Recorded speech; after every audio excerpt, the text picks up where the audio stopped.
Bonjour à tous, j'espère que vous allez bien. Aujourd'hui je reviens pour vous parler de mon coup de cœur du mois de février. Il s'agit de Au paradis des manuscrits refusés d'Irving Finkel. C'est l'histoire de cette bibliothèque des manuscrits pour les manuscrits refusés qui est en Angleterre, avec tous ces bibliothécaires complètement tarés qui vivent uniquement en lisant des livres qui ont été refusés par les éditeurs, en les cataloguant, en les collectionnant et en prenant grand soin. C'est cette espèce de bande d'excentriques, ils vont avoir plein d'obstacles sur leur route dans le bouquin, mais c'est vrai que c'est plutôt une tranche de vie, puisqu'il n'y a rien qui change. Et je suis reconnue évidemment dans les bibliothécaires excentriques. Je ne suis pas bibliothécaire, mais j'aurais le même type de rapport avec les livres en fait.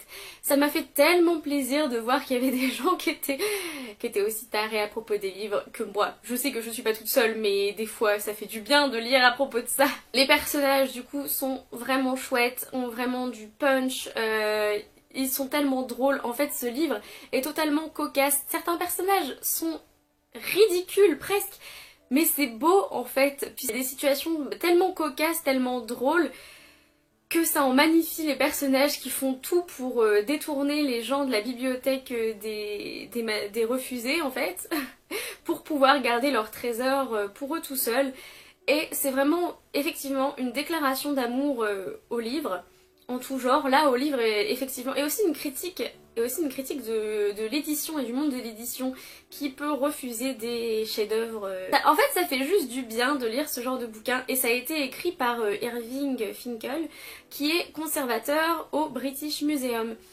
Et ça se sent que c'est quelqu'un de passionné et qu'il a l'habitude d'être entouré de passionnés, voire d'excentriques, de gens un peu bizarres. C'est juste un livre qui m'a donné le sourire du début jusqu'à la fin. Les personnages effectivement sont hauts en couleur, l'écriture est très agréable à lire. Je crois qu'il y a dans les 300 pages et en grand format, mais je ne me suis pas ennuyée une seule seconde. J'ai mis pas trop de temps à le lire puisque c'est vraiment fluide, ça se lit d'une traite et c'est juste un petit bonbon qu'on prend, vous savez, après manger, en cachette, etc. C'est vraiment ce genre d'image que j'ai. Parce que c'est une petite perle qui met de la couleur et de la joie dans votre vie, en fait.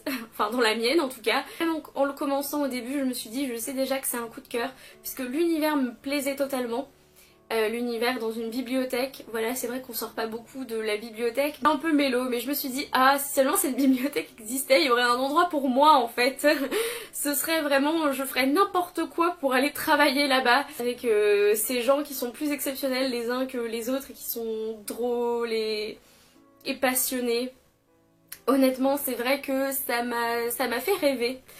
Et que j'aurais très envie de rencontrer ce genre de personnages, j'aurais très envie de partager un repas avec eux. C'est vraiment l'image que j'ai parce que on s'ennuierait à aucun moment. Et je pense qu'ils respectent ton besoin d'être seul parce que eux ils l'ont aussi. J'avais besoin de le lire, je sais que j'étais un peu dans une phase de lecture pas terrible et j'ai regardé dans ma bibliothèque et je me suis dit, oh, lui, mais ça y est, je vais le lire, et dès le début, enfin même avant de le prendre, je savais que ça allait me plaire.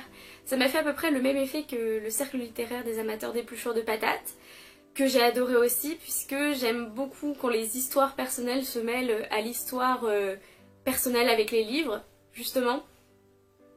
Et c'est vrai que pour moi, lire un livre en rapport avec les livres, c'est encore mieux. Et j'ai envie de le faire lire à tout le monde, voilà. C'est mon nouveau, la passe miroir, voilà. Avant je recommandais tout le temps la passe miroir, maintenant ce sera ça. Je l'ai eu pour Noël et alors là je remercie mon parrain et sa compagne de me l'avoir offert bien un point. Mais inimaginable, quand je vais les voir, je vais leur pleurer dessus, mais merci. Voilà, c'est tout pour cette vidéo, j'espère qu'elle vous aura plu, ce coup de cœur assez rapide mais que je vous recommande à 3000%. En attendant une prochaine vidéo, lisez bien, amusez-vous avec vos lectures et bisous.